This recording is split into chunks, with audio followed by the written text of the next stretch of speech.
Really appreciate all of you showing up today. I know that this time of year just tends to be kind of hectic, prepping for the holidays and being out of the office and trying to close the loop on 2023 tasks. We got AGU coming up, LPSC deadline, etc. So Julie and I and the entire organizing committee just can't say enough, and we'll probably say way too many times today how appreciative we are of your time.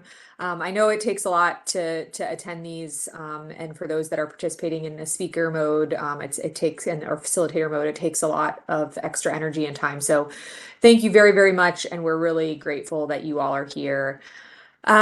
So welcome to the Lunar Surface Science Workshop on Artemis Orbital Observation Science. Julie and I are really happy to be here with you guys today. And we also want to just thank our facilitators, Mina, Hunter, and Marie, who you'll see in the main session today and in the breakouts, helping keep us organized and help us take notes and write an eventual report. So thank you very much, guys, for your time and energy today. And the entire organizing committee is also just really grateful that you all are here. You continue to put time and energy and thought into these LSSWs. And as a member of the organizing committee since the first one of these, your results are being heard across Artemis. So really appreciate your time. Okay, so I'll give a first couple slides and then turn it over to Julie.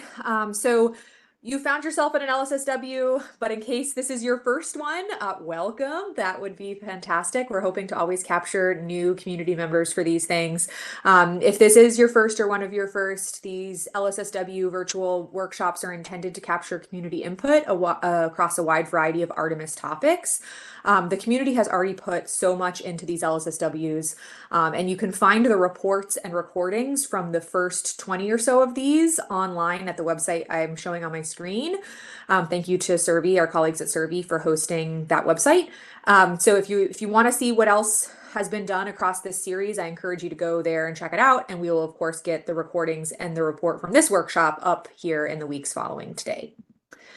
But for today, specifically, here are our goals on behalf of myself and Julie and the organizing committee. We really want to gather your input. So you're going to hear Julie and I say a lot today, please participate.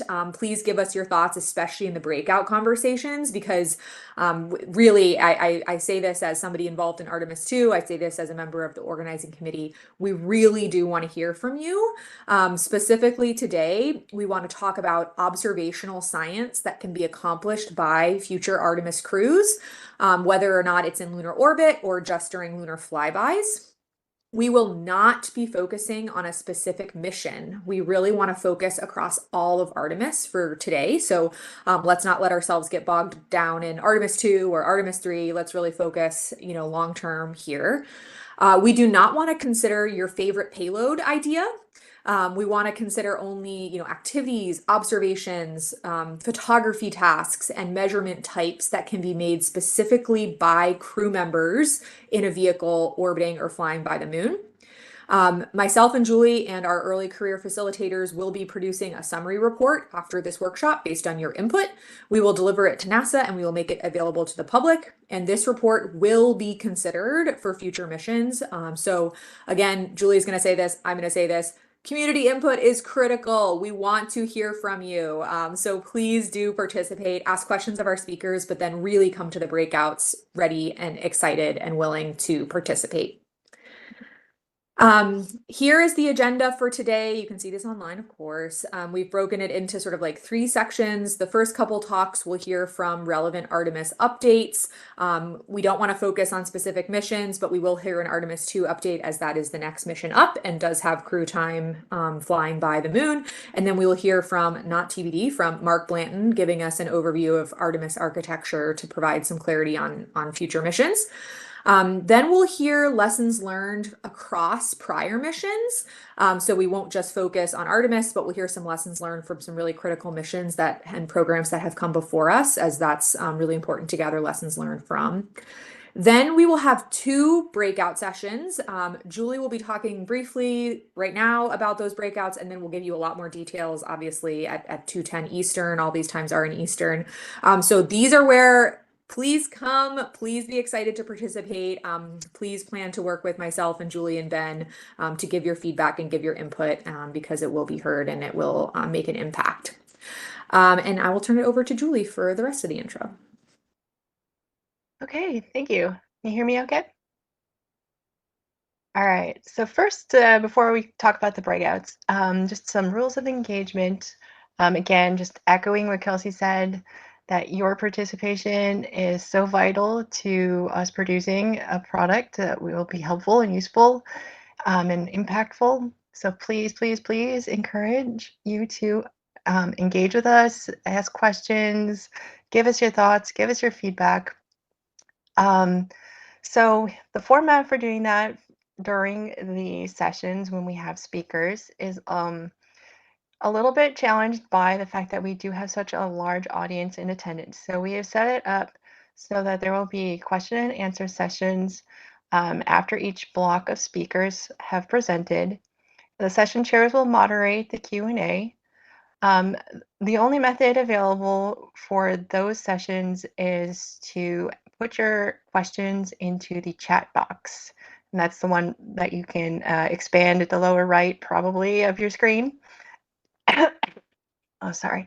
And we will read your question, and please indicate who the question is for so that we can appropriately direct your question. And then just again, a reminder that if you do have to miss something, all of these talks will be recorded and available online later following the workshop. And we just want to one more time remind everyone to be respectful, and please, we will not tolerate any offensive or disruptive behavior, comments, or actions. If you have something to report, please do that. We want to hear from you right away. Contact myself, Kelsey, or Ricky, or a trusted colleague. Let us know. You can review the harassment policy at the link there. Okay, next slide. All right, so about the breakout sessions, we have 2 breakouts scheduled. The first one deals with science objectives for orbital crew, and the second deals with crew strategies for observations. For each breakout, we will have 3 rooms to which you'll be assigned semi-randomly by Ricky. And in each of the rooms, there will be a moderator, Ben Greenhagen, myself, or Kelsey. And then in each room, we will have a note taker and facilitator, either Mina, Hunter, or Marie. And each of the sessions will have some leading questions, which we're giving to you now so that you can have the day to think about them as you're listening to all of the wonderful presentations coming up. So for the first breakout session, we have questions dealing with science objectives, which ones are enabled by specific mission phases, for example, Earth proximity, lunar proximity. Are there objectives enabled by specific viewing geometries or specific occultations and eclipses? And are there science objectives enabled by specific target distances?